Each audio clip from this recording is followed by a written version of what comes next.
On this week's show, we're discussing Assassin's Creed Remakes teased by Ubisoft CEO, PlayStation Plus games for the month of July, and the best video games that really deserve a sequel. All that and much more on this week's GamerGuild Podcast.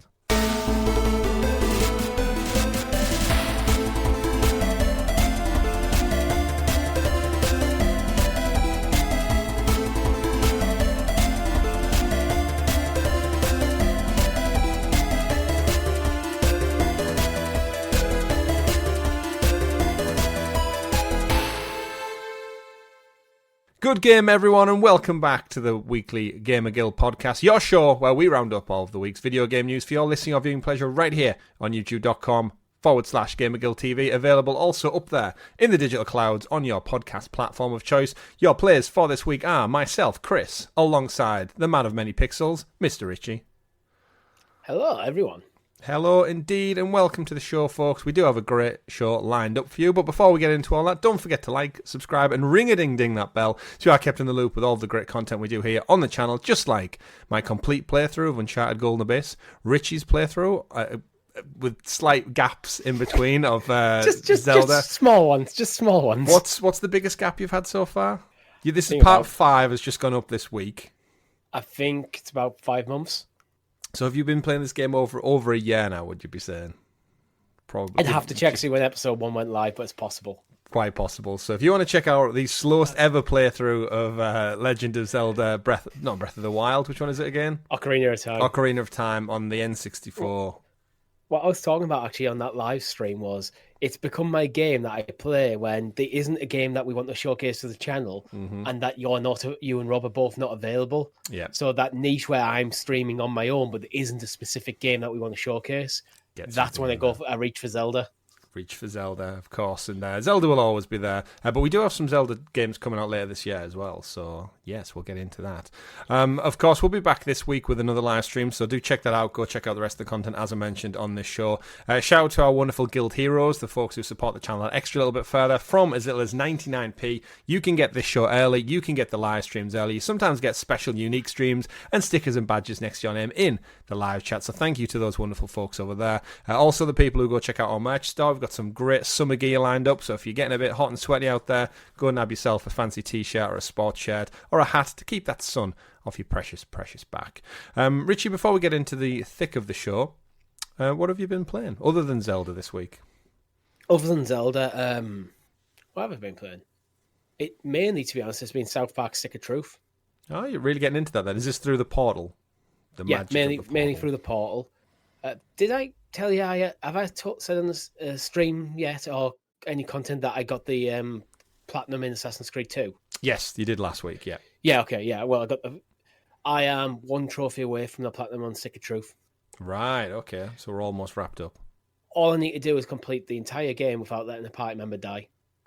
Oh, so it's just a simple thing to get through then. It's not that bad. It is just a playthrough, and the game's not that long when you can skip all the collectibles and all the other stuff. Just golden path it.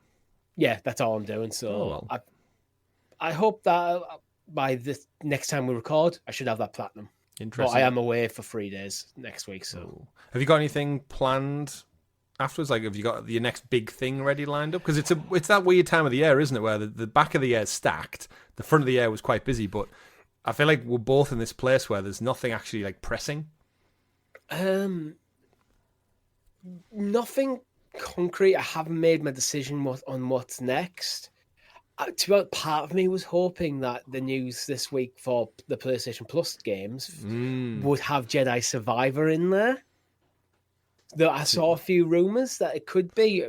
I mean, it would have been about a month. Yeah, we'll get to that. Yeah, because although I have it on Xbox, I've already talked about I'm finding it much easier to play on PlayStation just because of my current weird living situation where I'm barely in my own house nowadays.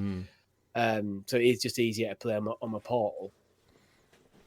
So I don't know what's next. I did buy Cyberpunk in the Days of Play sale, so maybe I could go play a bit of that. But I'm also looking on the horizon going, do I want something big and meaty when there's a couple of games that I definitely want to play coming up in the next few months? It's always an interesting one with the summer especially like this summer with the Euros being on. A lot of my spare time's been taken up with watching just the football that's been on. As a note, I'm very well aware I'm wearing an England shirt, and this show goes live for our members early, so hopefully Happy Faye's still around. But if it goes live on Monday, we may no longer be in the competition. I'm holding out hope we are still. We've got a very lucky draw, which we probably didn't deserve at all so far. Predictions for this Sunday, Richie? We're in the knockout phases, top of the group. Some positives on it. We won't dwell. It's hard to know because the last half of the last game we played, we started to look like a decent team. And that looks like it could be a point where we build from. Mm-hmm. But it could also be a case of they were terrible for 2.5 games and got the asses handed to them at half time. Prediction? So I think it's going to be 1-0 England. I'm going to go... The squad is there. I think we have one of the strongest squads in the tournament. We just need to figure out how to use it. Yeah. I think... We should have enough in that squad to go deep in the tournament, especially with should be relatively easy side the bracket. I mean, the whole group was, but I'm going to go for a modest 3-0 England victory.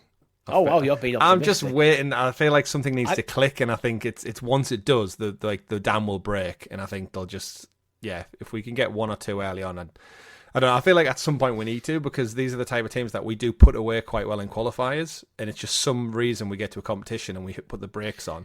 I feel like there's that much pressure been building, something needs to give, and either we get our asses handed to us and we're out and we're home, or we step up a gear. You look at the players we've put out there, and all used to high tempo attacking, like high line pressing football, and we've basically spent pretty much 3 games camped on the edge of our own box. It's like that. None of these players actually play like that for the clubs. So why are they doing it for England? Yeah, well, we'll put a pin in that because we might be out, we might have won, we might be through to the quarterfinals. So who knows? But we could make a whole show, trust me, between me and Richie talking just about this. Ranting. But for the benefit of our Scottish viewers and listeners and our people in Europe and across the world, we'll put a pin in that now. But that's what we'll be doing this week as well. Probably a couple of beers and watching the football. I did actually realise on PlayStation, I said I went through like my EAFC FIFA burst recently. I've racked up 130 hours on this version of FIFA, which is like, wow. Yeah, because you probably play most days. You probably when play you get into it, If you play a game or two, you might kill an hour a day.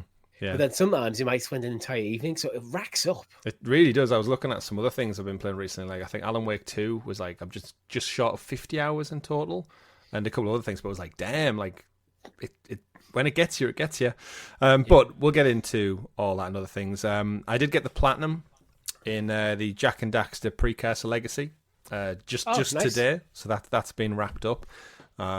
Nice short one. Again, I think I mentioned on last week's show, it feels like the natural progression from Crash Bandicoot on. You can see the DNA throughout it in the music and the design and the simplicity of the game for what was ultimately a PlayStation 2 title. And yeah, it was just a bit of a collectathon, collect some eggs, do some little side missions, explore the map. It was very much Crash Bandicoot if it was made more Mario 64 open world as opposed to being linear levels.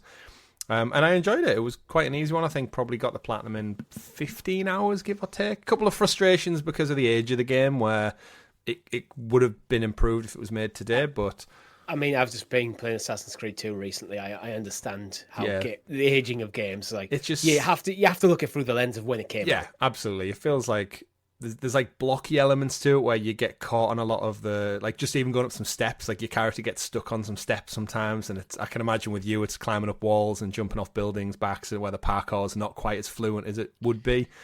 But again, I think the great thing with us is because we grew up with that, we can totally just overlook it and be like, I'm very well aware this is 20, 25 years old in some cases. In Assassin's Creed 2, I'd go as far as say the parkour is just not fluid at all. Even when you're on the rooftops, there'll be little chimneys getting away. It just doesn't feel smooth. Yeah, the hardest missions. At the time, it did though. But yeah, the hardest missions are when they ask you to chase someone down, and just civilians or a random piece of fence or you'll be so close to them, you're like, right, I've got them. 4 identical guys carrying the same box. Yeah, and you'll just be about to get your target, and then you'll jump right off the rooftops to the left onto the alley below. But I enjoyed it. It was fun. It was, like I said, Jak and Daxter was a gap in my kind of PlayStation history and Naughty Dog history, so I was enjoyed to get, and I think that's now my 6th platinum of the year. So I'm on track to match my 8th I got last year, which, having a child, I think it's quite good going, all things said and done. With no dirty platinums in there. They've all been decent ones. So, again, similar to you, I'm kind of like looking what comes out, what do I get back to. I did play a little bit more of Still Wakes the Deep, so I'll probably finish that. Now I've got a little pocket of time. But overall, nice and good. And speaking of Assassin's Creed, there's some Assassin's Creed details in this week's news. So, Richie, if you will do us the honours of introducing us to the graciously gathered GamerGuild Gazette, aka the news. The news. And of course, the news is brought to you every week by our wonderful guild heroes, the people I mentioned who support the channel that extra little bit further. You can do so as well if you've been watching and listening along for quite some time now, as we head towards our 5th anniversary. Why not give to the channel? 99p. There are obviously higher tiers, which we would appreciate you doing that, but it really does help give us that moral boost. It affords us to do things like the podcast distribution. So if you are an audio listener, that happens off the back of our wonderful members who give to the channel, and then we can reinsert that back into the production and other such things as well, like investment for future shows and plans. So we do appreciate it. It all counts. Every little helps, as they say at Tesco. Everyone in Europe's like, don't get that reference. Richie, story number 1 for the week. Ubisoft CEO Yves Guillemot has been talking. He's been out doing the rounds after the Ubisoft Forward a few weeks back. And he made some comments during an interview on the Ubisoft website. So this wasn't like kind of a flippant thing that happened in a passing press junket. This was an actual interview via Ubisoft himself, and discussing the company's upcoming portfolio. He once again talked about introducing remakes, and then brought up obviously Ubisoft future plans for said remakes. And he said, and I quote, "Firstly, players can be excited about some remakes, which will allow us to revisit some of the games we've created in the past and modernise them. There are worlds in some of our older Assassin's Creed games that are still extremely rich." So we did have a report feeding off the back of those quotes. We did have a report last year that claimed the Skull and Bones studio, who obviously want to get away from that as possible, that's Ubisoft Singapore, they're apparently heavily involved in a remake of fan favourite Assassin's Creed Black Flag. However, the project is supposedly still in its early stages, which makes sense. If they were still wrapping up on Skull and Bones, they wouldn't be full steam ahead on a full game or a remake just yet. And then, of course, there's also the probability of Assassin's Creed 2, which, Richie, you said you've recently just got the platinum in. So yeah, I guess it leaves us in this space where we know Assassin's Creed Shadows is out this winter. We've got Star Wars Outlaws is out, and this is pretty much going to be the biggest year for Ubisoft in probably a long time. But then they are a big company with a lot of studios making multiple titles, and it's no surprise that in a world of remakes and reboots that they have a good catalogue to go back into. And I think, having just finished Assassin's Creed 2, would you say that and Black Flag are probably the go-to ones? No. Where would you like them to go? The go-to one? It's the obvious one, Assassin's Creed 1. The go-to one, literally. The one that you cannot play on modern hardware. Literally the one that you cannot play. So do that one. Start at 1, because that's the one I think is more so. Assassin's Creed 2, the Ezio collection. Yeah. It's playable. Oh, well, yeah, you got it's like all kind of a janky, but it's there, it's playable, and you can have a good time playing it. Assassin's Creed 1, it's just not there. So do that one. Stranded. And I think Assassin's Creed 1 could be a nice jumping off point, because they don't really revisit Altair after Assassin's Creed. Well, they do a bits through like flashbacks in Assassin's Creed, like the Assassin's Creed 2 trilogy. But it'd be nice to go, you know what, we're going to go back to Assassin's Creed 1, remake it, and then we're going to go a sequel to that. Yeah. I think Ubisoft intend, and I'll go back to using his quotes, is when he was pushed on asking for more information about what the Assassin's Creed experience looks like and how they pivot between Mirage, which was the more traditional style, and the giant open world RPG with the Shadows. He was quoted as saying, "There will be plenty of experience variety. The goal is to have Assassin's Creed games that come out more regularly, but for it not to be the same experience every year. There are a lot of good things to come. including Assassin's Creed Hex, which we've already announced, and different games such as Shadows. So I think based on the cadence that we've got, we had Mirage last year, which was the small linear one. We've got Shadows this year. I think if Hex is coming next year, which is supposed to be the 1600s like horror one, which I think could be amazing if they nail like the horror elements right. I can kind of see where it's coming from. It's interesting how Assassin's Creed's gone. It's been going for so long. It's almost gone back around like fashion, where remember when we were getting them every single year annualized and people started to really criticize them, and now we're almost getting back to that. I think they might be making a mistake because Ubisoft have been kind of condensing and panicking over games not doing well, so they're throwing all the weight behind Assassin's Creed. I think they're running the risk of going back to the problems they had, where they're like, it's too much Assassin's Creed. I already felt with Valhalla, they supported that game for too long. Yeah. It almost felt like they were terrified that you'd go away and play something else. That game was bigger than it needed to be. A lot of the content was bloated and not interesting. It was overall a good game, but it's like, I think they need to give Assassin's Creed a little bit of breathing room and not put all the eggs in one basket. Yeah. So as you said, we've got Shadows coming out this year. We've just had Mirage. We've got Hex is already announced. Did they bring out Jade? Yes. No, that was set for this year, but I think it's been pushed. And now they're talking about Black Flag and they're talking about a remake of 2, and it's like, cool it a bit, maybe. Like, I'm not against a remake of Black Flag. I'm not against a remake of Assassin's Creed 2. We don't need to know about them. Focus on the stuff they've already announced. Yeah, and we've also it's okay to have a year off. And I think Ubisoft, rather than focusing so much on Assassin's Creed, should be trying to get other franchises working for them so they can have a year off Assassin's Creed without people getting Assassin's Creed fatigue. I think this is where a lot of these big game companies now struggle with shareholders. And because Assassin's Creed undoubtedly is their biggest, and we've seen that from like the likes of Valhalla, I feel like if they go to a shareholders meeting without Assassin's Creed news in the back pocket, it's almost like it does them a disservice. But this is where they're trying to appease shareholders and not fan base.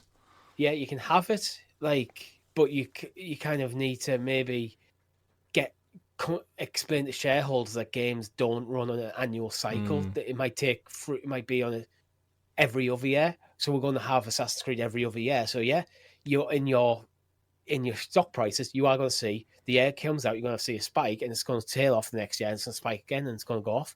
But that is the normal cadence that you should expect buying into that company. Oh, but it needs to go up, and up every single year. That's not how the world works. And obviously this all feeds into the narrative of the Ubisoft Assassin's Creed Animus, formerly known as Infinite, where all of these games eventually going to be played through one browser, launcher, or portal. And that's why I think it makes sense to launch it. I forgot where I was going to go. My brain just shut down. Launch it with, the first one. Because that makes sense, right? You want to launch it with the original, and then all the other titles that are currently available, get them in there as well as like supplementary to the starting point. Yeah, but you don't want to kickstart this big multi-connected portal without what started it all. It seems like such a disservice to the history of the whole franchise.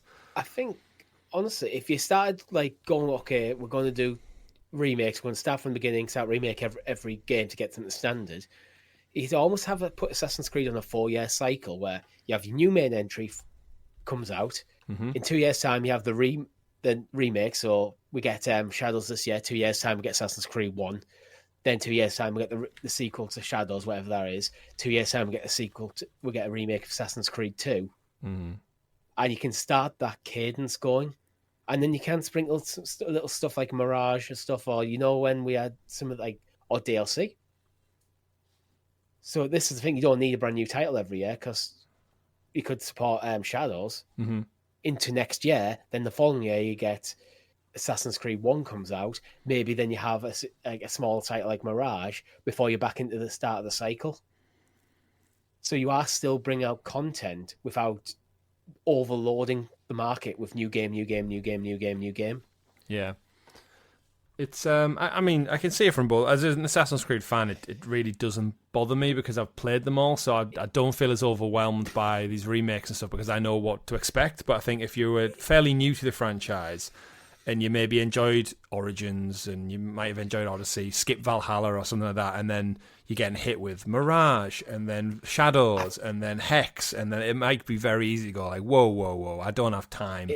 It waters down the brand because then you get so many games you don't know what to play, and it goes, I'll get to them at some point. Yeah. And then that's how I did with Mirage. I like the look of Mirage, and I never got to it. Oh, where do you even start if you've never played one before? Like, imagine if you're like 15, 16-year-old now and you think like, oh, the Assassin's Creed games look really good. And they're also cheap because Ubisoft dropped the price down to like less than a tenner usually for the older titles. Like, where do we even begin? I'm not against this news at all. I just think they'll run the risk of Assassin's Creed is clearly their golden goose. They'll run the risk of overusing it, and then it becomes diminished again. If you go back to where it was with things like Unity and Syndicate, while retroactively people have kind of went praise specifically Syndicate nowadays. Yeah, but at the time them two games came out, the gaming industry was kind of done a bit with Assassin's Creed. Yeah. To the point where they had to take a break and completely reboot the franchise for Origins. Yeah. Which you run the risk of going down that path again. Yeah. It's do you learn from your mistakes is where it stands. I think I'm with you. I think one should be the logical choice to remake first, but if they redid Black Flag with some modern sensibilities that we've got from the RPG, because Black Flag was pushing open world RPG. Just a lot of it was at sea, so it maybe didn't feel as open world as the land-based ones do. But if they could kind of bring us Black Flag with the polish of like Origins, Odyssey, and Valhalla, I think that could be really attractive to go back to. And Black Flag is one of the very, very few Assassin's Creed games I actually don't have the platinum because of the online stuff. I think with the warships or something you had to do. The galleons, I can't remember what it was, but that's something I completely remove. I completely remove the online stuff. But with Assassin's Creed Animus, I think they're more likely to put more stuff like that in. Yeah, get it back in there. There was a really good one, which I don't know. I still don't understand the point of. I mean, we'll need to see because they haven't really told us fully what it is. There was an Assassin's Creed multiplayer. I want to say it was in Unity, possibly. Unity had one, yeah. And it might have been an early one. It might have been Revelations or something, where it was essentially like prop hunt, where you would drop into a world and there would be someone who would be an assassin and someone would be a Templar, and you had to blend in with the NPCs. You had to move your character around as though you were an NPC, so you had to be quite robotic, and you had to sit and blend in, and they would have like a little symbol to identify like roughly a location, but they had to use visuals to see where you were at. So you had to, like, it proper made you feel like an assassin because you had to really, really blend and use your environment to hide, whereas there was another real life human being trying to hunt you, and it did make for some really good cat and mouse dynamics, which Assassin's Creed is all about, but ultimately you got people just being assholes and ruined it for everyone. You know what? Stuff like a smaller experience like that, rather than having it tied to a specific title, that's where Animus might come in well. Like he's like a seasonal... We're not going to do one big multiplayer game and try and support it, but we can do, we've decided to remake Unity, we're going to take the multiplayer features out of Unity, release it into Animus, and go, you know what, if you've got access to Assassin's Creed and Animus, whatever that is, or the game's free to play in there, but obviously you got download, you got payable cosmetics or something, but that can travel between different multiplayer modes. So you can have the big tentpole single player games, and then you have these little multiplayer experiences dotted around as well. Absolutely. To keep people in. So plenty to come from the world of Assassin's Creed, which I'm sure will not relent for many, many years to come. It'll be one of those franchises that I think just outlives us all, quite frankly. Absolutely outlives us all. But nice to see that they are looking at getting the whole catalogue across potentially. Speaking of adding things to a catalogue, we got your PlayStation Plus updates for the month of July. These are the claimable games that if you have PlayStation Plus on any tier, you can jump in and claim them for yourself. We have Borderlands 3, the PS4 and PS5 edition dropping, NHL 24, PS4 and PS5 edition, Among Us, which I thought was already just a free-to-play game for some reason, or it was really cheap for the longest time, and some promotional stuff for Genshin Impact and the Sony Pictures Core weird tie-in bundle for movies and films. Richie? Yeah. I think Borderlands undoubtedly the cover star for this month, but overall, I think quite a weak month. Yeah, I'd say it's quite weak. I like Borderlands 3 a lot.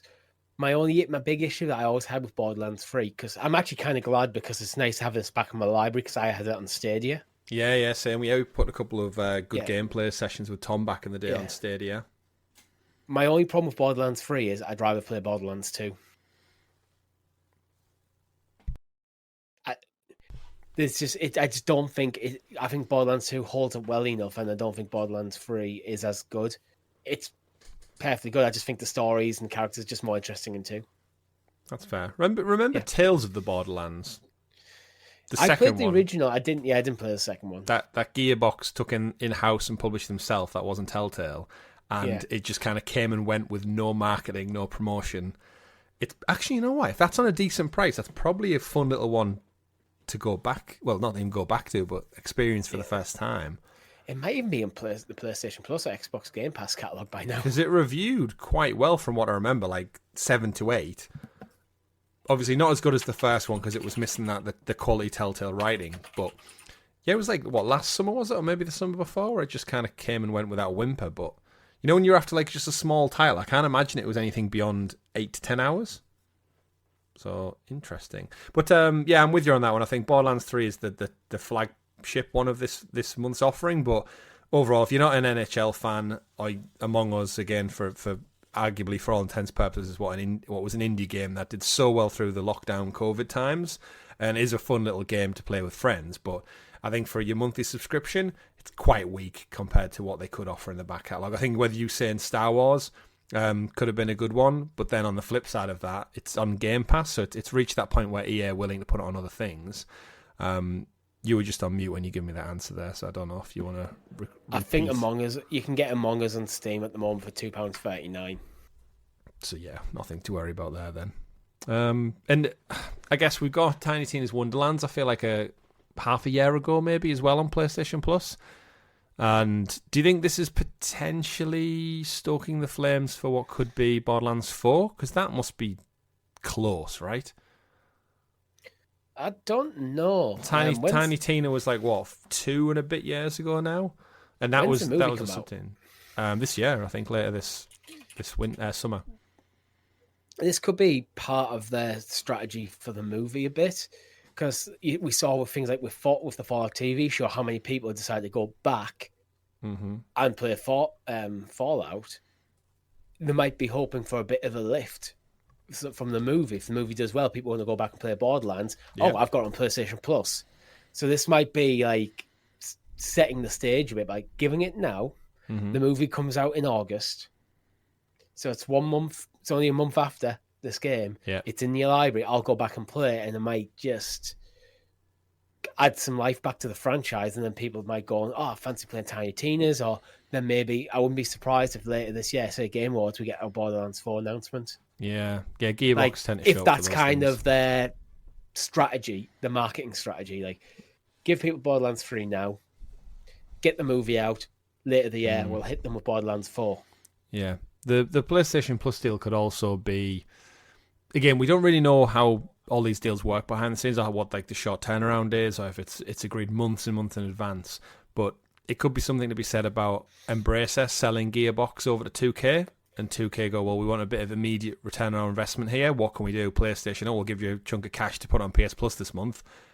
Cool. And then 2K look at that as reclaiming a bit of their, was it like 400 million I think they got them for from them back, well not back, but fully from Embracer.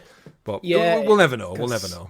Yeah, it might be actually that. Like, if we put this in PlayStation Plus, we'll get a bag of cash now. Probably not a big one, I wouldn't imagine, but we'll get a bag of cash, and that can go to offset the purchase. Yeah, somewhat to maybe fund what transition needs, because again, there's always going to be liquidation and like things that transfer over. There's overheads. Yeah, so if they can get, I don't know, like just close to $1 million maybe from PlayStation, then that would cover, like I said, a lot of them transitional costs maybe, without really having to lift a finger. So that's just us theorising, but the amount of money that gets swapped around with games sometimes is baffling. I saw somewhere this week, actually, I think I was listening to Sacred Symbols podcast. There was a company that was went to a Chinese developer, and they were offered it was from an old indie company, I think, or an old PlayStation, like ex-devs. They were offered like a couple million just for consultancy.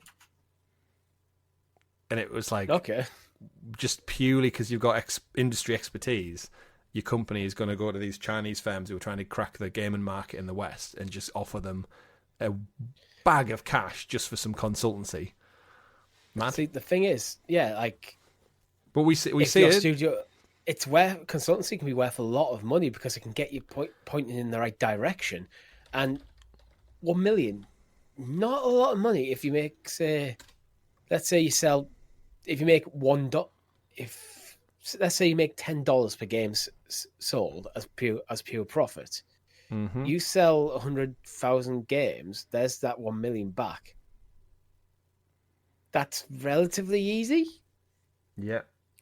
Assuming the game's not a complete flop, but I mean, I assume you vet whoever you're getting in as a consultant quite well. But there's a few I'm sure Sean Layden, prior PlayStation CEOs, just started working for Tencent as a strategic advisor. So that's one where it's like you're already a bag of cash right there. Yeah, you're already rich as anything. You've pretty much finished your career. You've retired from a top role at PlayStation and been well revered for. He's arguably the best CEO they've had in recent history. And then Tencent just come along and go, look, you know the industry inside out. He's a bag of cash just to basically advise us for a couple of years and point us in the right direction. Easy money. When you're rich, get richer, right? Yeah. But we won't go into that. Overall, though, yeah, it's a poor month for PlayStation Plus. I think they've had a couple of bad swings for quite a while now. I don't really remember the last time I was like, "Hey, straight." You know, I think they've changed the strategy of PlayStation Plus, where the free games are not as strong as they used to be, but the mid-month games are arguably stronger. But the mid-month games, you have to be on the higher tiers. Yeah. Well, we know I think that's the strategy there to get you into the higher tiers to convince you. Well, we know the premium tier does well, looking at the last figures, so they're obviously doing the right thing. Again, it's kind of interesting when you look at we always talk about the Game Pass model, and just like Sony seem to be able to have their cake and eat it at the moment. They sell the most consoles, they have the Game Pass model in terms of PlayStation Plus, and then they have their traditional model, which is the claimable games, which everyone had for years until Game Pass folded into one and got rid of games with gold. And it just kind of, it doesn't matter if they put shit games out every month because premium numbers are still at the highest they've ever been. And I think it was last report, there's like 120 million active PS Plus users. So they just keep doing the right thing, seemingly. They can't seem to get out their own way, and they don't need to. Moving on, though, next story of the week, Richie. We have some news from Capcom ahead of their Capcom Next event that's happening later this week. I'm not sure what date it was exactly, but they're going to do a rundown of Monster Hunter and a couple of other things coming out soon. Capcom's slapstick comedy series Dead Rising has been reanimated with a deluxe remaster version of the 2006 original, launching for multiple platforms later on this year on August the 1st. I say later this year, actually, in just over a month on multiple platforms. For those who aren't familiar with it, it's a third-person zombie game set in a mall where you basically go around and smash people's heads in with unique created weapons of your own doing. Did you ever play Dead Rising back in the day? I've played it. I feel like my brother was really into these games. Just like it's almost like the comedy of Zombieland, and it's like Zombieland meets Left 4 Dead, I guess, but it's third person, so it's a little bit different. Fun though. Like again, you start off in a mall and you just have to kind of go through it. It's got a kind of Saints Row comedy through it. Is probably the best way I could describe. And it's getting a remaster. Again, it's already had a remaster. Dead Rising 1's already had a remaster, so I'm not quite sure. The remastering a remaster? Deluxe remaster. They're calling it Deluxe. All they've really told us from the initial portfolio was that it's going to come with new textures. It's going to come with better light dynamics. And that's all we know until the event later on this week. Yeah. Oh, look, we'll keep an eye on it. Probably report back more next week. But yeah, I'm not sure what to expect. As someone that's not played the games before, yeah, I'm not really sure to what to expect. I find it weird that the auto remaster already exists and they're doing another one. I think it's ultimately just cashing in on a franchise that's probably not meriting a new entry. So we'll just kind of get a boost of cash from it. It was a fun game, but it was very much ultimately a PlayStation 3 era title where there's no real story to it. Like Saints Row, there's no real story to it. It's just daft fun. I think one of the weapons you had was like a rowing paddle with like two chainsaws on the end or something. So it's like just zany blow zombies to bits. Yeah, I wonder if part of it might be to gauge appetite. Let's do a remaster, see how it responds, see what the chatter is about the game, and then decide if they're going to greenlight another game in the series. Yeah, quite possibly. Got quite a lot of zombie games recently, I feel like. But tell you what we haven't got, Richie. What? Star Wars Bounty Hunter Remake. This comes from Aspyr. So the 2002 action-adventure game is getting a remake, courtesy of Aspyr. The developer describes it as a new title. New title, not really. That brings the original Star Wars Bounty Hunter to modern platforms with visual enhancements, improved environmental textures, new dynamic light effects, and a new flashlight tool. Coming out August 1st. It'll be priced at £20. In this game, for those who don't know, you play as Jango Fett, and you basically go along through all multiple Star Wars themes and hunt down bounties, which is it is kind of the perfect Star Wars game to not include lightsabers, because it's got a cool premise. You get to visit all the locations, but you don't have to have the kind of whole Force Jedi thing looming over the story. It's kind of what we wanted from 1313. I kind of feel like it's almost a spiritual successor to like the N64 classic Shadows of the Empire. Yeah, I would agree. Gives like a darker twist on it. Yeah. It's interesting because Aspyr is one of them. I don't have a clue what to expect from them nowadays. I mean, I don't really... They used to be Embrace. No, they are Embracer now. They used to be Saber. Then Saber was bought by Embracer, but then Saber's been let go by Embracer. So Aspyr is just under Embracer right now. Yeah, and remember they recently just had the Knights of the Old Republic remake taken off them. Yeah, because of how bad the showing was. Remember, Knights of the Old Republic remake was going to be a Sony exclusive. PlayStation showed it off at the showcase a few years back. Another year or two passed, they showed it to Sony in its current state, and they were not happy, and it got pulled from them. They pulled the plug. Yeah, and then now it's back, as you said, with Embracer. Embracer at the moment, any game from Embracer is always going to have a question mark over me. Yeah, for me. And then now just because the track record isn't there. Yeah, and then doubly because of Aspyr now, because seemingly they've messed up. I know they did the ports of a few Star Wars games to Switch over the last couple of years, but they had a couple of layoffs. It's an interesting one. But in terms of the game, I think the game's great. I think we're seeing a lot of games ported now from that era. I think Disney have very much we have a back catalogue of loads of titles we inherited from the Star Wars IP. Why are we doing nothing with them? Like, if you think about it, over the last couple of months, we've had so many Star Wars titles from the early 2000s get remakes and port. We have Episode 1 Pod Racer. We've had some of the other fighting titles. We've had Battlefront just have its double terrible launch that happened as well. So we've had some good and some bad, but yeah. I am a big fan of remakes because it gives old games a new lease of life and can get them in front of audience who've never played them before. Mm-hmm. But my caveat is always going to be the same. It shouldn't delete the original. No. They can coexist, so people want that original experience, preserve that art form as it was originally conceived, should be able to access it. And then if you want the remake, you can have it. Like, I think a good example of that is actually Square, what they've done with Final Fantasy VII.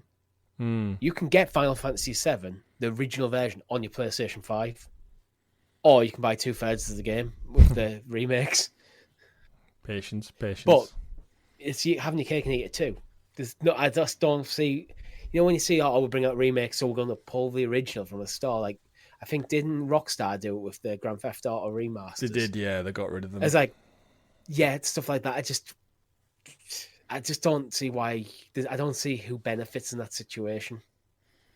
Not the consumer, that's for certain. So yeah, it's an interesting one with Aspyr, but at least with the older games, you'd like to think how how could they get them wrong? Because as you've said many times, I think before on the show, is that the DNA, the groundwork has already been done for you. So as a minimum, it should function because you're talking a game that's existed for many, many years. So that's my argument for a remaster: is the remaster should be better than the original because it's original that you're doing more work on.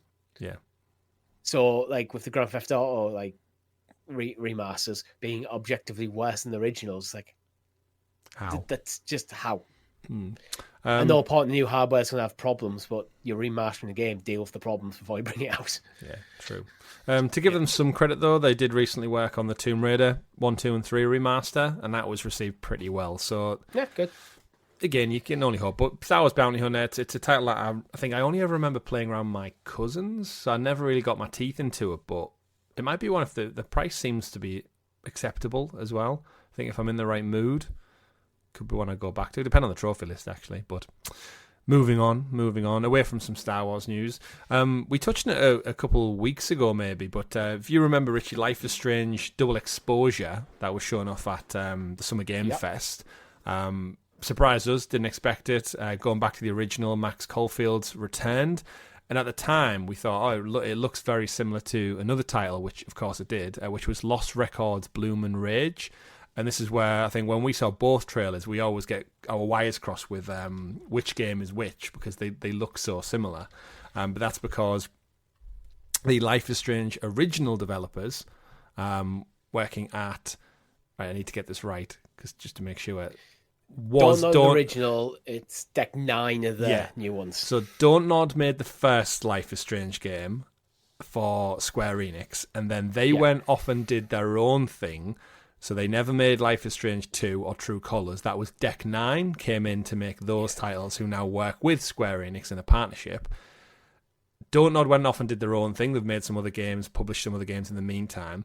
Their title that comes out is Bloom and Rage, which is coming out, which looks, for all intents and purposes, it looks like a Life is Strange game.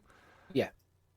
They've pushed their game out of this year as not to clash with Life is Strange. So in a weird roundabout way of things, they're getting out of their own way. Yeah, it's really weird. It's because they started this journey and then now they're about to make essentially the spiritual successor for all intents and purposes with the original devs, but their previous story lives on and their original character comes back. Yeah, that's what I was going to get on. Which is the kicker. It's especially because Max is a character that they created. Mm-hmm. It's like, I think this is a smart move because I think this game looks good. But I think it would be overshadowed by Life is Strange, which is the stronger IP. It's going to have a bit more hype from original Life is Strange fans with Max coming back. Yep. There's going to be questions about what's happened to Chloe. Yep. Which ending? How did Life is Strange 1 end? Because there's multiple endings to that game. There's going to be a lot of chat around that, which Lost Records, Bloom and Rage isn't going to have. Yeah. So it's just unfortunately, I think Don't Nod made the right decision to get out of the way. Yeah, they've pushed it back. So we know Life is Strange comes out later. I think it's October time. Life is Strange Double Exposure comes out, which did get like a stealth release. Like we didn't anticipate it at all. We were quite taken aback by it. So for that to then come out this year, and then I'm guessing the Don't Nod team probably looked at it and thought, well, like when they saw that announcement, they must have went, "Fuck's sake!" When they saw the trailer for the first time, went, "Oh shit, they're doing Max."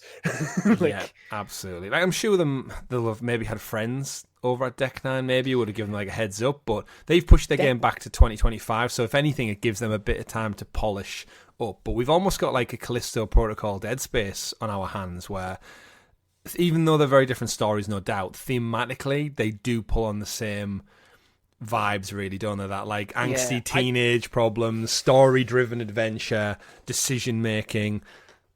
Like they both look great, in my opinion. But if I had to pick between one or two, I would go with Life is Strange 100% every time.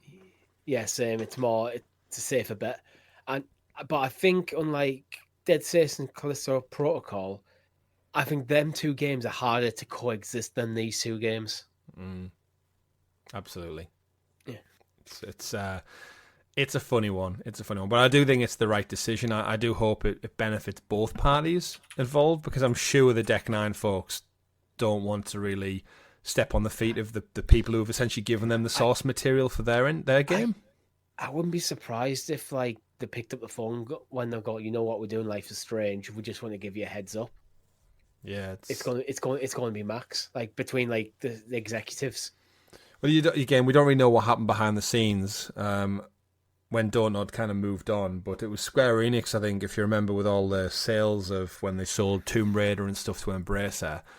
We were surprised Life is Strange was one of the few Western things that they kept hold of. Yeah, they sold Tomb Raider but kept Life is Strange. Yeah, which I love Life is Strange, but it's like if you're looking at the size of them IPs, Tomb Raider wins. Yeah, you would have kept Tomb Raider, right? But obviously they kept on it for whatever reasons, and Dontnod have done some great stuff. Banisher's Ghost of New Eden was Dontnod that I played as. Yeah, so these guys are phenomenal storytellers. So I'm sure Bloom and Range is going to be amazing. But you'll have to wait. It might have been Dontnod wanting to stretch the wings a bit and not be tied to one franchise. Yeah, potentially. But you'll have to wait and see. But yeah, Double Exposure, 29th of October. Looking forward to it. And I guess now, Richard, we have a bit of time to let them both breathe and enjoy them in their own pace. So not a terrible thing. Again, games getting delayed is better for you, pretty much every scenario. No game has been delayed and came out worse.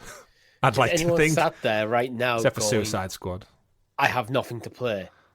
I know millions of people sat there with nothing to play as they're scrolling through their library of thousands of games. Absolutely. Yeah. Tell you what they could be playing.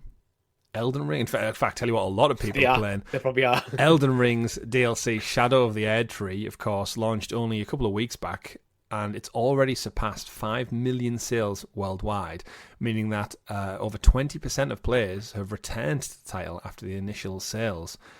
So well done, you Tarnish folk out there who've gone back, and it absolutely baffles me how big FromSoft games are. They just have that magic.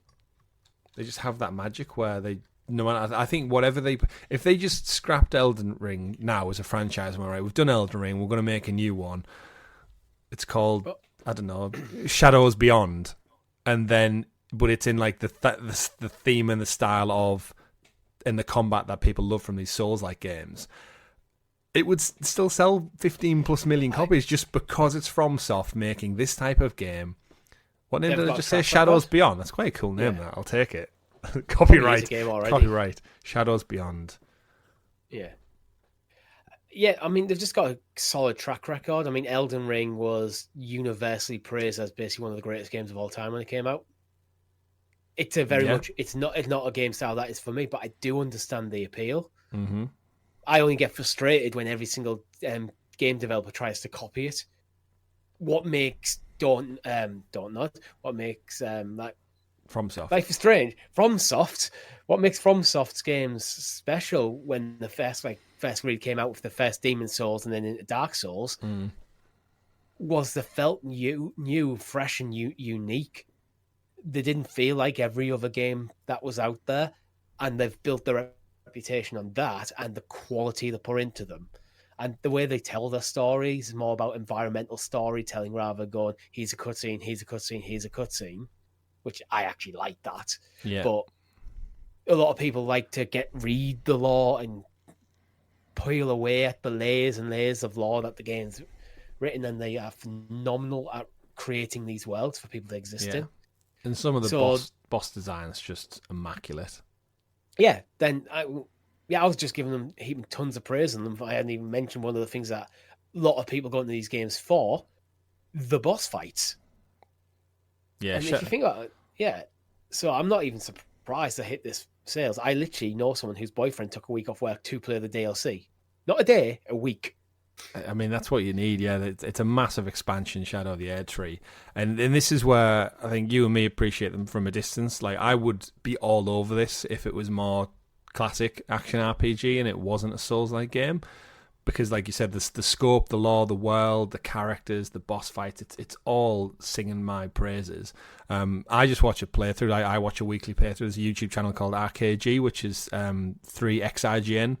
members who used to do the Shield Up podcast at IGN. So I used to watch them there, and they did similar to Kind of Funny. They branched off, did their own channel, and they specifically their channel is all about just playing things on the hardest difficulty. So they do like Resident Evil on the hardest difficulty, and other titles. Like, it's usually horror tinged as well, but they're doing Elden Ring, and they've currently just done like 25 weeks worth. They actually took a break and did a Dead Space 2 stream in between because of how long it takes to produce it, and they do a whole podcast on the side about the lore of Elden Ring. So if you're into Elden Ring, but like me, you just don't have the patience to play it. I think the guy currently is up to 660 deaths.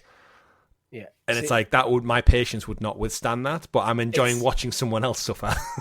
For me, it's not even a patience thing, because you can argue, it's a patience thing to spend enough time to get good enough to start enjoying the game. For me, when I have played Souls-like games and I'm fighting a boss, I feel like I'm just banging my head against the wall. I find them just stressful. Yeah. Before I do get like that release when you finally conquer that challenge. You go, oh my God, it is amazing. I get why people get hooked on it. Mm-hmm. But I always remember the hours and hours of frustration I had getting to that point. And that's what stands out to me when I play them games. And that's why I'm not into them. Yeah, the release where other people are completely the other way around. Yeah. They get to see the reward. I see the effort. It's just a brain wiring thing. Yeah, like, it is. It's how you're wired, isn't it? Some people thrive off that kind of like the grind. Like, it's probably the same people who like bondage in the bedroom. Just gonna say, if you like being tied up and whipped and in pain, but you get that release at the end, then that's for you. Whereas I prefer to have fun the whole time, boys and girls. If you like things quite kinky and your girlfriend isn't into it, play Elden Ring. Yeah, that's where you'll enjoy the suffer and the pain and the torture and the hurt.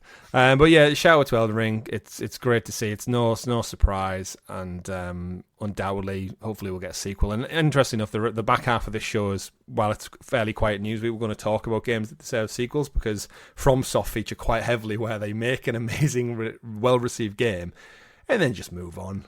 But we'll get into that, so stay tuned, keep it locked. One thing that we should probably all move on from is Beyond Good and Evil, Richie. We touched on it briefly last week with the Anniversary Edition that was surprisingly omitted from the Ubisoft Forward, but then it was teased and then it became truth, and the 20th anniversary is out now. You can go and enjoy it if you wish. And I asked the question, I think last week or the week before, to the chat and to the comments, do you care about Beyond Good and Evil? On its 20th anniversary, do you care about this Ubisoft title from yesteryear? No one commented. Nobody said anything. I'm sure there's one or two players out there. It's out now on Steam. It's got okay reviews. It's mostly positive. But I was looking at some of the Steam numbers, Richie. Bear in mind it's only launched last week. It's got like peak concurrent of 493 people playing it. That's a 24-hour peak. Yeah, I think this is exactly what I expected. That's bad though, right? Even for like, you would expect it in the world at least a few thousand people to be playing apparently a such revered and loved game from Ubisoft. Exactly, is it? It's talk about Ubisoft making good games, bad mistakes. Yeah, there's probably loads of people have got a lot of nostalgia for this game. Really loved it when it came out, but it's a game that, so that's, who else is it appealing to though, other than them people?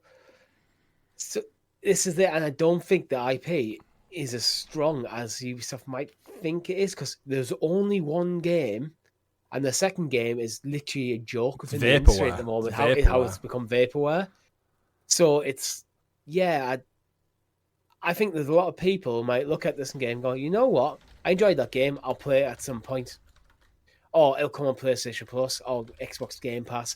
I'll get it on the sale. Maybe next time I have Ubisoft Plus, I might jump into it at that point. I think there's a lot of people who look at it and go, not now. Yeah, Beyond Good and Evil 2, to draw a line under it, was announced. Can you guess the year, Richie? 2015. Longer. Well, are we talking about when the original trailer came out? Or when they first started talking? When Beyond Good and Evil 2 has been in development, it was announced in a certain year as the sequel to 2003's well-received Beyond Good and Evil.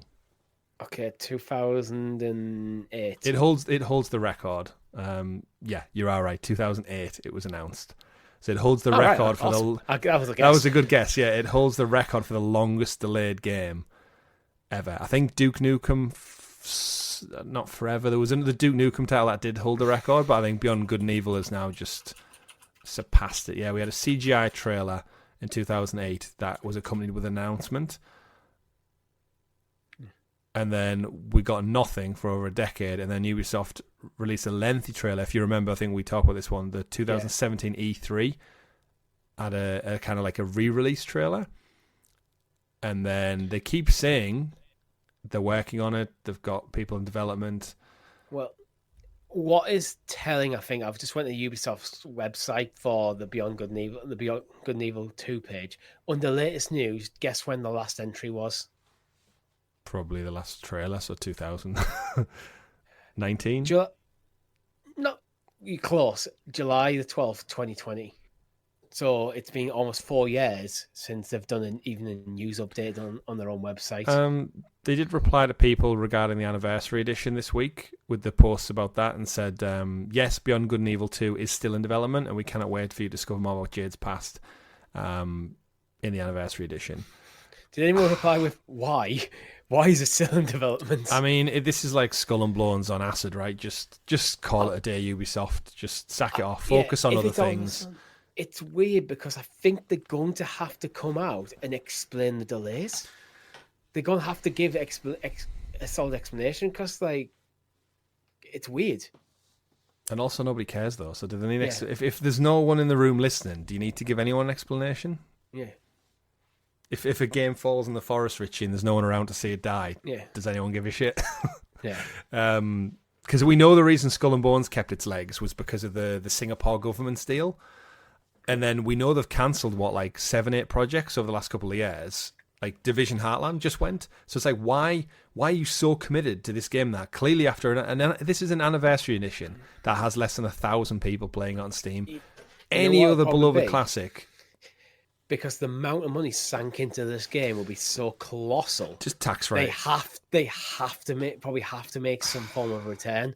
Otherwise, I have to write every single penny of that off. Do it as a failed project, and that would look terrible on the books. They're better off letting it come out and flop and making a handful of quid back. I don't think they will, though. Because at this point, what's another couple of million into that? But how many years do you keep saying that for? I don't know. Either way, we'll never see this game. I don't think. I'm surprised the shareholders haven't demanded it gets cancelled. Maybe the shareholders are just all massive. The only Beyond Good and Evil fans in the world happen to be Ubisoft board members. That's it. This is Yves Guillemot's passion project, Le Passion. It's just him. It's just he's the only one working on it. It is. Speaking of passion projects, though, let's move away from gaming software onto a little bit of hardware news, Richie. We got the announcement as part of the Xbox blog this week that Xbox games will be coming to none other than Amazon's Fire TV stick. Play more games, no console needed. Reading from the Xbox blog, at Xbox, we're committed to bring the joy and community of gaming to everyone. Today, we're announcing a collaboration with Amazon where Xbox Game Pass Ultimate members in over 25 countries can play games directly from the Xbox app on select Fire TV devices via cloud gaming, giving people more choice in how they play their favourite games. It then goes on to talk about what games can be included, which variations of Fire Sticks are included, the 4K Max stick and the lower, cheaper entry cost. It's what we expect from cloud gaming. Anyone who's used a Chromecast or something in the past, stick the stick in your TV, open up the Xbox app, log into Game Pass Ultimate, boosh, you're away. Start playing. Obviously, with a Bluetooth enabled, probably your Stadia controller probably works because it's Bluetooth enabled now. So, which I think is worth mentioning. It is the Fire TV Stick 4K and the 4K Max from 2023. They're the only ones stated. I think we can assume any subsequent ones will have this as well. Yeah. Older ones probably won't and may never get it, which is actually a big thing I want to check when I get around my girlfriend's later, because she has a Fire Stick. I want to know what year it's from. Because her having a Fire Stick makes me play Xbox. This actually is news that could directly impact my gaming life. So you could play Jedi Survivor. Potentially, depending on the air of a Fire Stick, though. Interesting. Well, you'll have to give us some updates on that one. But I want to say a long time coming, but at the same time, it's an odd one because Amazon, in theory, is rival to Microsoft in the cloud gaming market. Like Amazon Luna, its direct rival, in fact, if anything, its biggest rival is Xbox cloud gaming. But then this is where I think Amazon, similar to Google, is it's such a big company. Do they even have a say in it? Is this just the Fire Stick department going, oh, we've been offered money from Microsoft, can we do this? And I don't think they'll have even crossed wires with the Luna team once to get this put through. Because you like to think the Luna team say no, but I don't think they have strong enough sway. Yeah, the Luna team is such a probably inconsequential financial arm of Amazon that they have absolutely no say in anything. And this will be Amazon as a corporation talk to Microsoft as a corporation going, can we collaborate on this? Game Pass is good. It'll help us sell Fire Sticks. It'll help us sell TVs that have that technology pre-embedded. Mm-hmm. So going forward, because like a lot of third-party TVs, what might be using Amazon Fire Sticks technology baked in. So, yeah, I don't think Luna comes into the conversation. As long as Luna is on the Fire Stick, I don't think that team's going to kick up a fuss on this. Which is typical, right? And we saw that a bit with Google when we saw them promoting gaming on Chromebooks and stuff, but not Stadia. And we'd hit our heads off a brick wall thinking you're marketing your competition on your tech when you have your own platform sat there doing nothing, you idiots. But then this is where it's corporation levels where there's so many tiers all speaking to different middle management who actually makes the decision. I think you're right. Stadia was ultimately too small for any sway in Google, and I think the Luna team's too small to have any sway here. They would have been batting. No, don't do this. None of this. We need Luna on Fire Sticks. Yeah, and then no, it doesn't happen. I will say this makes me want.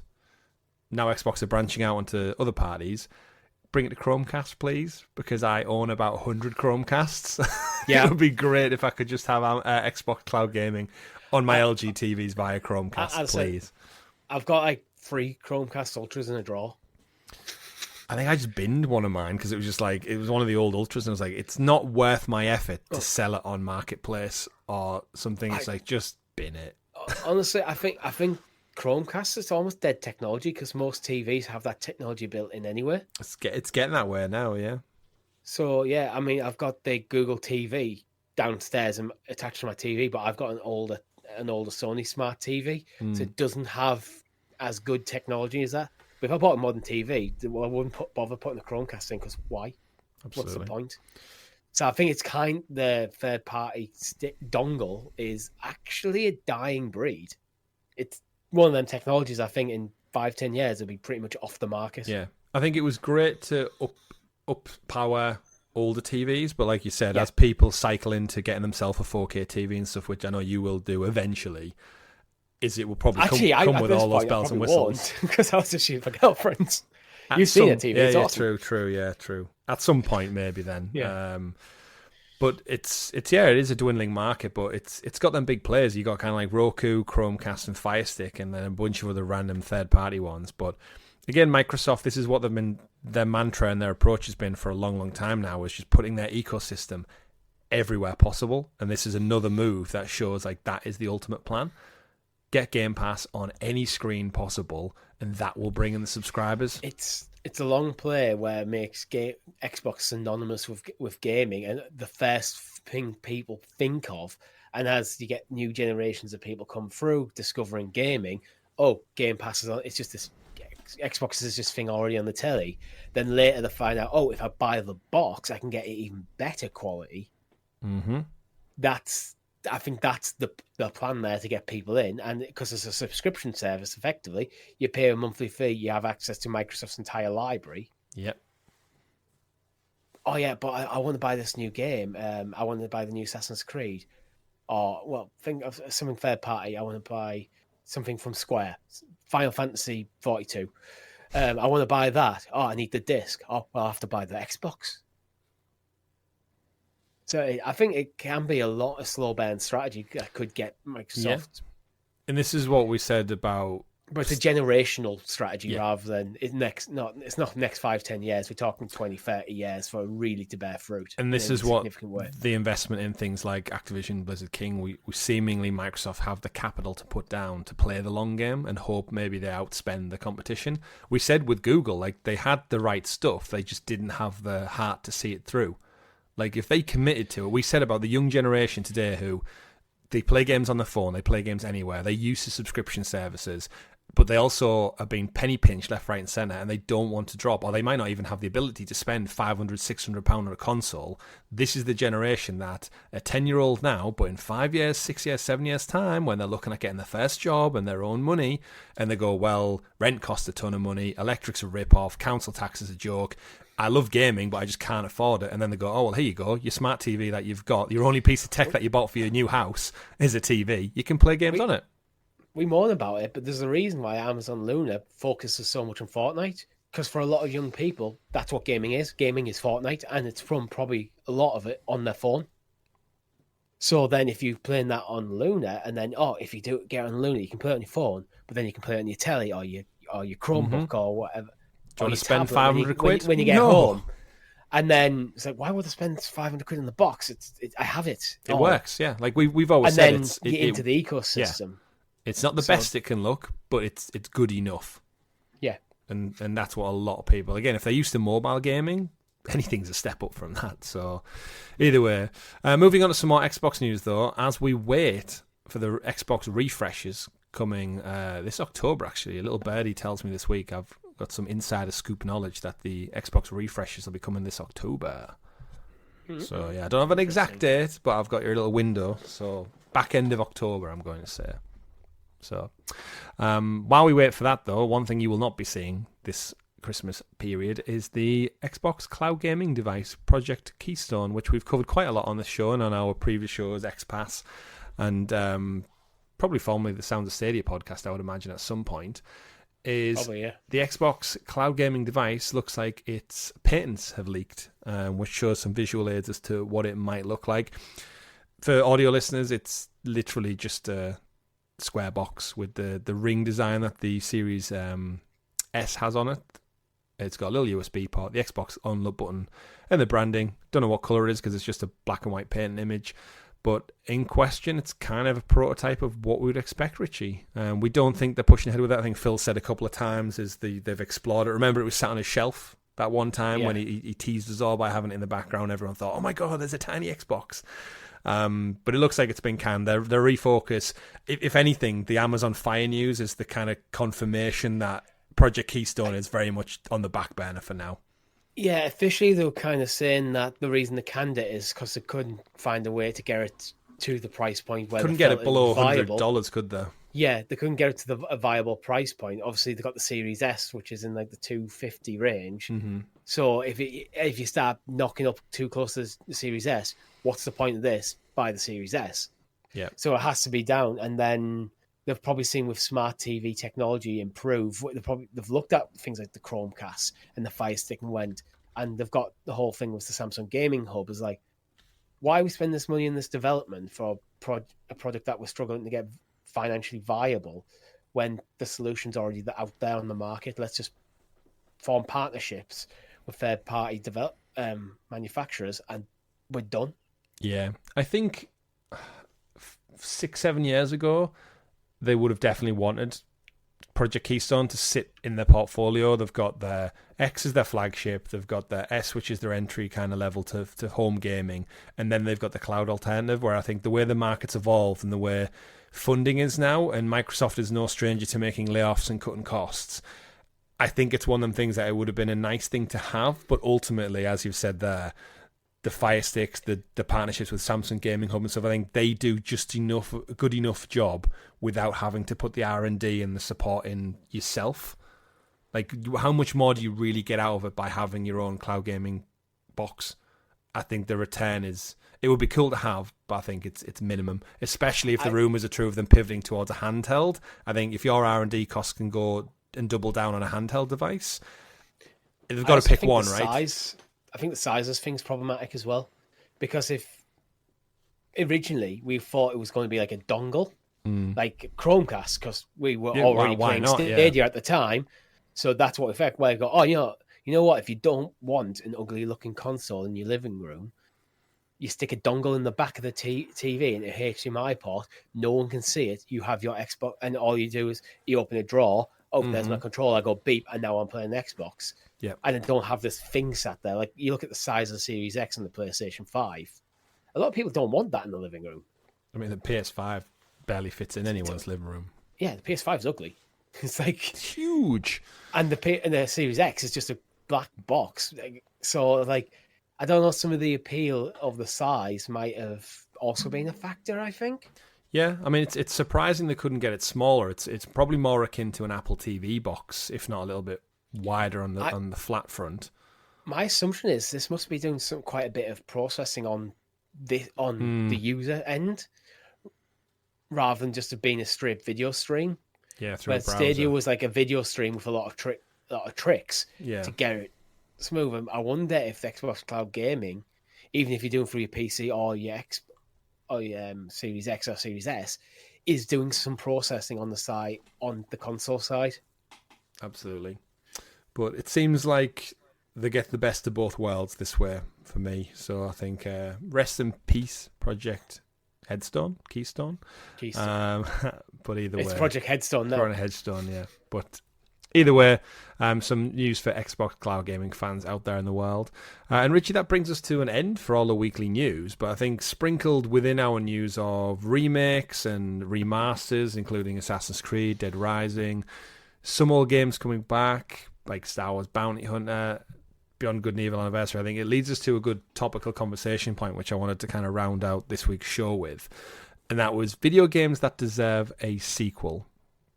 So there's quite a few. And what I would love, though, is we're going to go through a few now. If anyone in the comments lets us know, what video game would you love to see a sequel that never had one? So we're in a world of remakes and remasters, but there's some gems been left out in the cold through developer closing down, or companies taking a different direction, or maybe sales didn't go so well. And we'll go through the list. We'll ping around. Richie, feel free to call them out. I want to start at the top of the list, which, to no surprise, The Order 1886.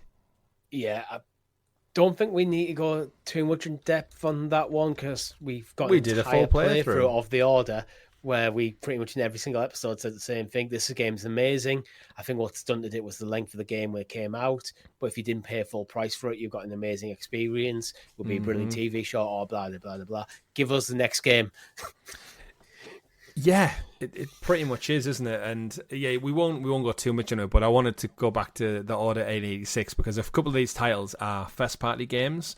So they're kind of like stranded not only in the past, but also on one platform, which means a lot of people haven't experienced them because they either had an Xbox or a Nintendo Switch or something. And The Order 86 is one that every video you go to and look at the comments, people say the same thing as like, this deserves a sequel.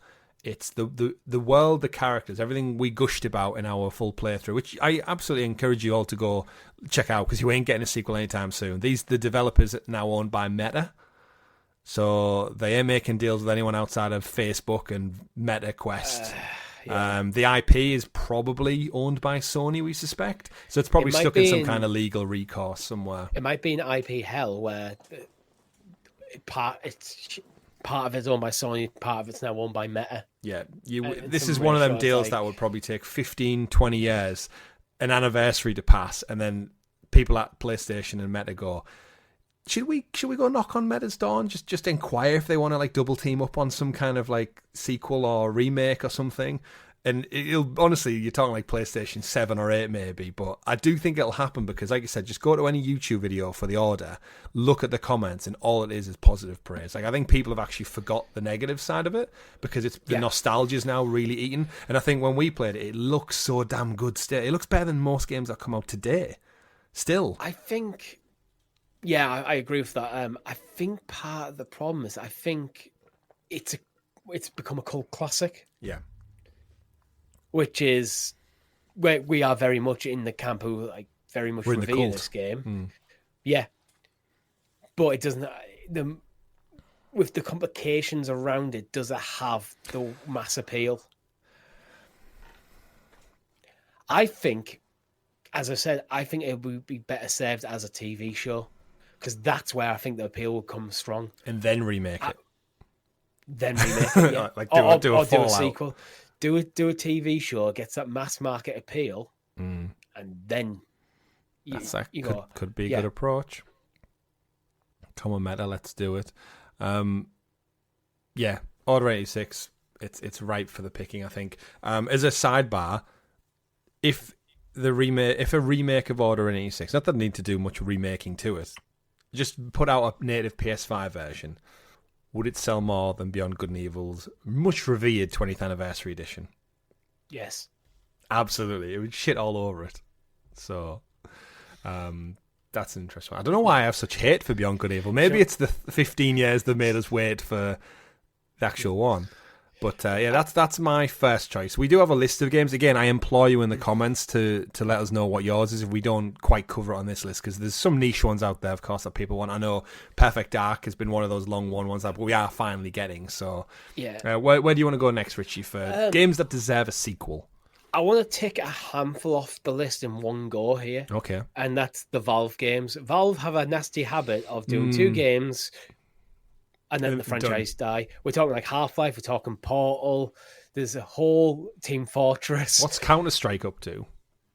I feel like everyone plays Counter-Strike I don't know. Go? But that's Counter-Strike Go, but I think it's not like a 2014 game. Yeah, like it's ancient by game standards. But still well supported. Oh, it's like Steam's top 10 every month, so it's popular, but it's mad that it doesn't get a sequel. Yeah, but so all the Valve stuff, but I don't want to talk too much about that because that's one that's always been brought to death, but I think it just deserves mention. What I do want to bring to the table is Warcraft 3. Oh, that's a good Not World of shout. Warcraft. Yeah. Give me a Warcraft 4. Go back to the top-down strategy. Like, I think there's a game in there.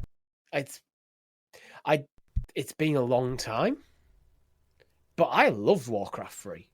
Yeah, we had Reforged, didn't we? About 4 or 5 years ago, which was kind of like a remake.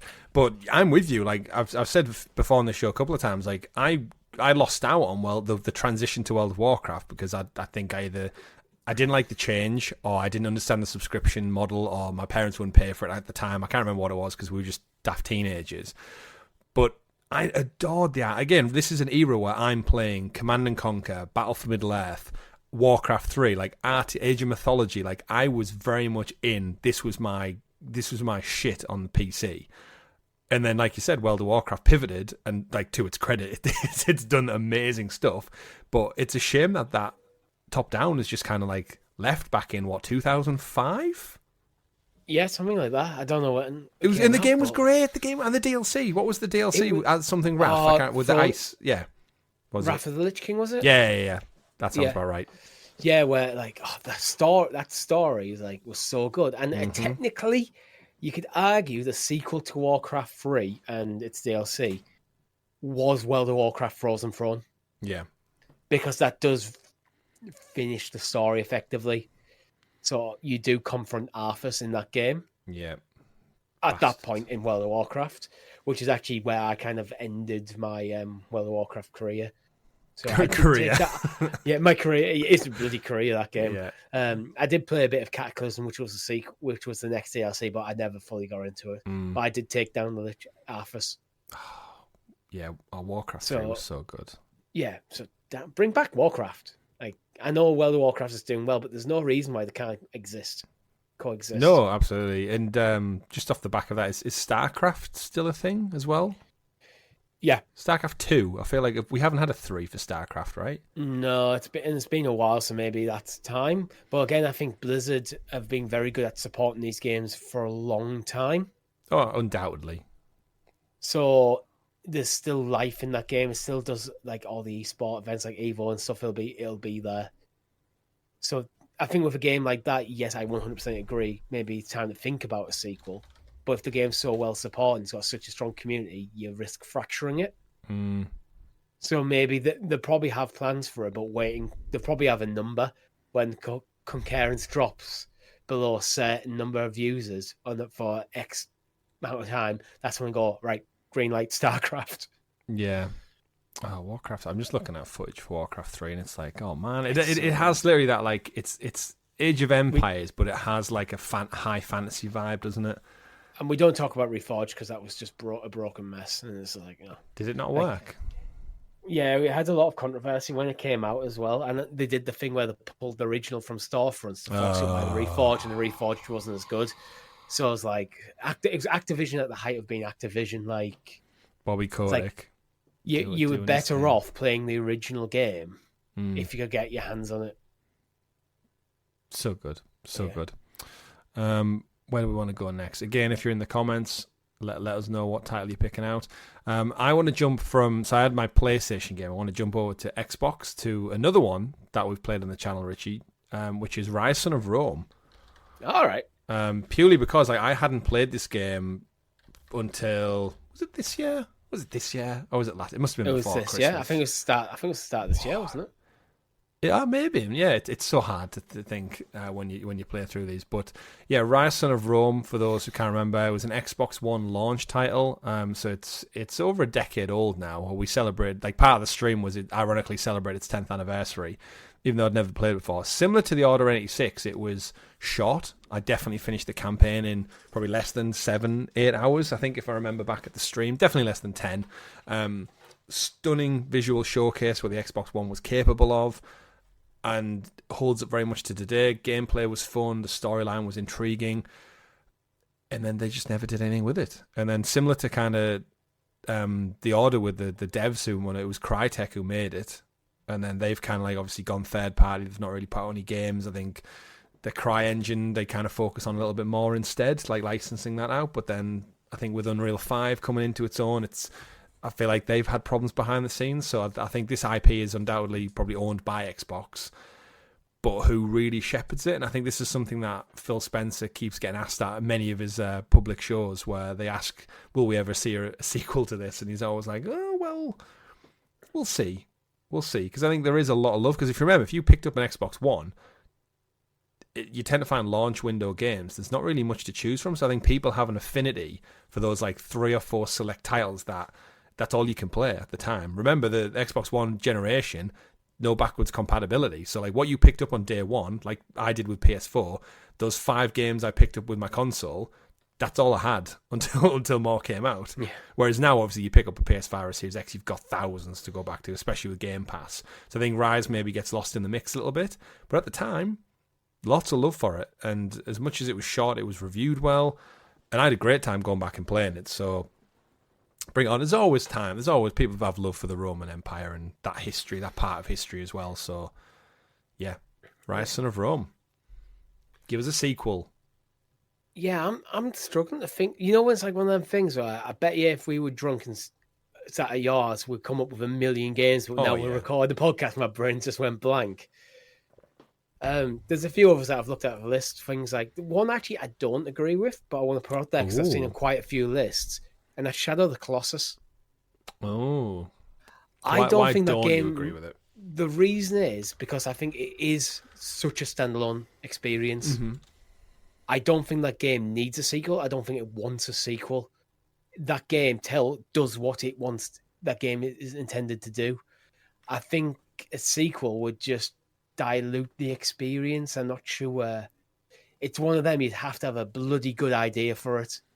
Otherwise, you're just risking rocking the boat on what's an amazing, beloved game. So I don't know. It just feels like one of them. Yeah, I can see that. It's making a lot of lists, I think, because it is. Yeah, I can see why it would make a lot of lists, because it's so well reviewed and critically acclaimed. But I think you're right. It just tells such a condensed story in its own right. Like, by the end of it, it's almost like, right, job done. Princess Lady is saved. All the Colossi are gone. I did it. And then I think it's weird because it's quite a sombering experience, isn't it? Like, by the end of it, like, what you do in the game and take down these Colossi is kind of like, it's not a happy thing you're doing, even though they are like massive behemoth monsters for all intents and purposes. But the game does have that kind of like somber end where you've done the right thing, but did you do the right thing? And I think it does leave it on almost like The Last of Us note, where The Last of Us could have done without a sequel. Like, the sequel's amazing, but it almost like didn't need it. And it's a shame with games because when they are successful, people clamber for more, which is understandable because we want more of what we've enjoyed. But I think you're right there. I think Shadow of the Colossus kind of stands on its own merits, and I don't think it needs it. But I can see why it makes a lot of these lists. You know what? I've just been scrolling through some random lists to get ideas, and I found a Screen Rant one. It's admittedly the article's from 2017. Mm-hmm. So that list needs a sequel. Yeah, this list needs an update because Alan Wake's on it. Oy, I mean, they're not wrong. And having played them both, like in 2017, they were absolutely right. Yeah, and they were still Pokemon Snap's on it as well. Pokemon Snap, yeah, I could see that. I do want to pivot back to again. For me, it's the exclusives that I think are like semi-stranded. Days Gone. And I think Days Gone is very, very relevant because it was actually this week the ex-developer who was the guy who left the company. He's quite vocal about it, and he's had a couple of things out in the past couple of years of basically saying like, we had a sequel in mind, we had a trilogy in mind, like we had it mapped out. It was all going to part of this like 3-story arc.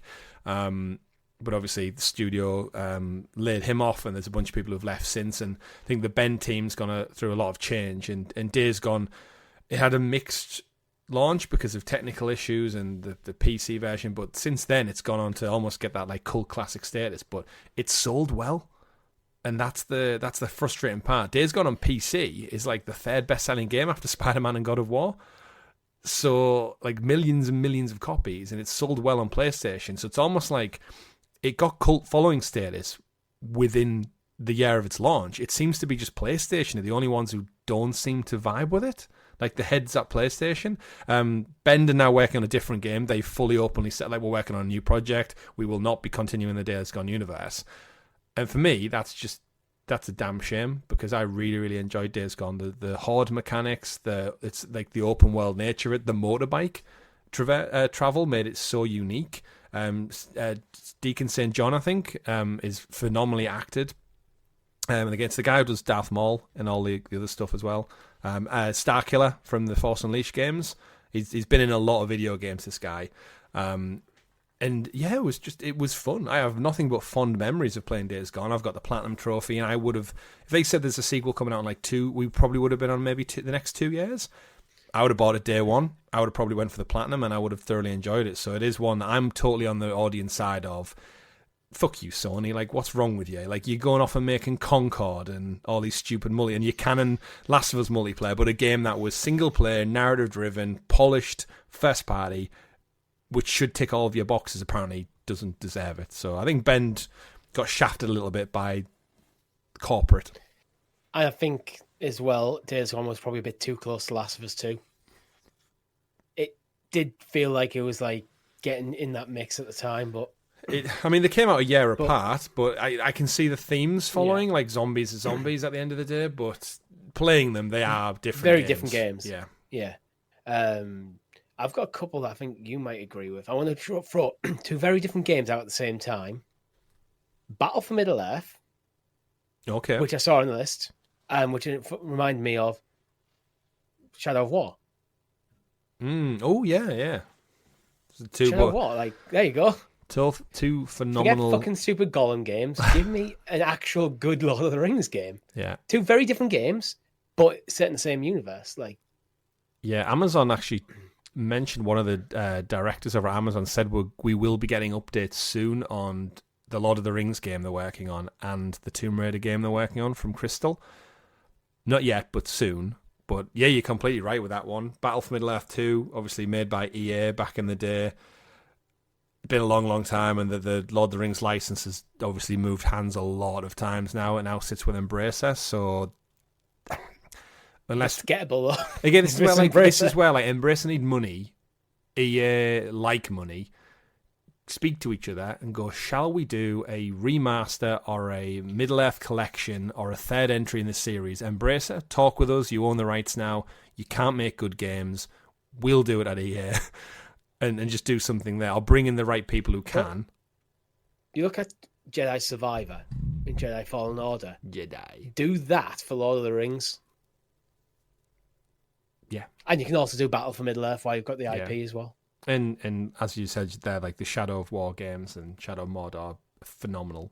So, but how many more stories can you tell with Talion and his Wraith Celebrimbor. I'm not sure. It doesn't. Maybe it's not a direct sequel, but a spiritual successor. Spirits. Well, the Rings of Power is coming out soon. What else do I want to get? I mean, there's so many we could go into, isn't there? Sunset Overdrive, unfortunately stranded on Xbox as well. Made by Insomniac, now owned by PlayStation. Microsoft probably own the IP. With Microsoft now going multi-platform, I could see it actually having a resurgence. If they're willing to put Sea of Thieves and Hi-Fi Rush and stuff on PlayStation, why would they not go to Insomniac and go, do you want to port your standalone single-player title to it? Insomniac get a cash injection while we wait for Wolverine. Microsoft get...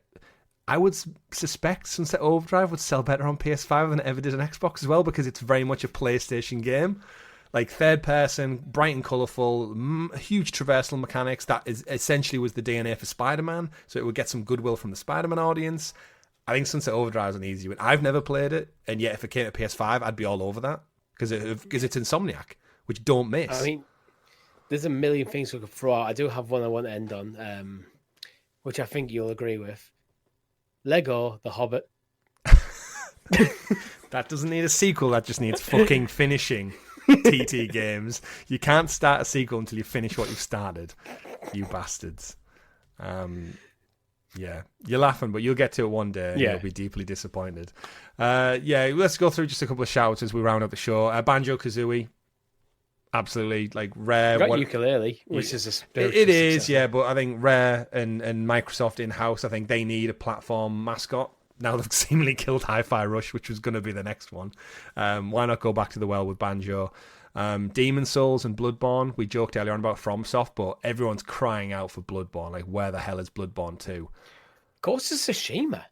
I mean, that is getting one. We know that. We absolutely know that. Not officially. We know it, though. There's never been an official statement that we're making number 2. But I feel like for this list, it needs to be a certain amount of time needs to have passed as well. Dino Crisis. What the f*** you doing, Capcom? Give me Dead Rising Remastered Deluxe Editions again when you already made them. Dino Crisis. Give it the remake treatment. Put it in the RE engine. Scare the shit out of little kids with modern-looking dinosaurs. Come on, stop leaving everything to Jurassic World to pull all the weight for dinos out there. And then Titanfall 2. One of the best shooters of recent years, and seemingly EA have moved on to Apex, and Titanfall just exists within the world of Apex now, which is such a shame because it's the best shooter campaign I think that's came out in the last decade. Unfortunate. You know what? I think there's a lot of space in the comments for people to throw out their suggestions. There is. There's a lot we haven't even mentioned ourselves, because this essentially, if the news was even quieter, that would probably have been the whole episode. But it's obviously a passionate project which a lot of people can talk about. So we might come back to it. Or maybe on Discord. Maybe on Discord, yeah. But the comments is where it's at. Before we round out the show, Richie, as always, this day in video game history, let's look back. We're recording on the 28th of June, nice and early, so it should be up for members extra early. So if you're one of those folks who listens on a Monday and you think, you know what, I could really do with some GamerGuildTV sexiness over the weekend, well, you should join us as a member and you can get it extra early. 28th of June then, Richie, any standout titles for you in the SDRs? Diablo 2, 24 years ago. Wow, 24 years. That's crazy. Diablo 2 on PC. Nice one. Spider-Man 2, the movie, came out 20 years ago. The Tobey Maguire game on PS2 and Xbox, laying the foundations for what would be Spider-Man today. June the 29th, you've mentioned it. Banjo-Kazooie, get it in there. Oh yeah, 26 years ago. N64. Jet Set Radio, we do another remake of that from Sega, of course. That was 24 years ago on the Dreamcast. Some good ones in and around here. Hell yeah, going into June the 30th. A game that should be on that list from games that deserve a sequel. Technically, there was one, but it was a shitty mobile thingamajig that just killed everyone with microtransactions. Wow. Dungeon Keeper 2. Brilliant game. Absolutely.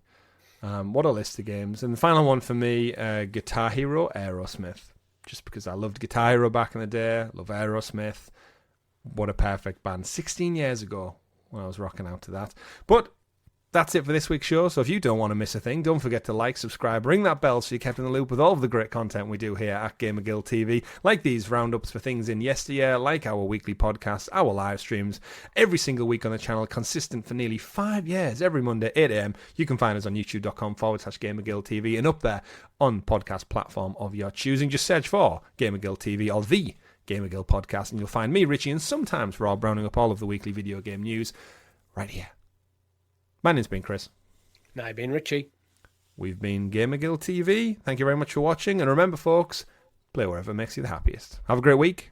And hopefully, we're in the quarterfinals, Richie. Hopefully. Well done, England. It's coming home. Well 3-0. Bye. Bye.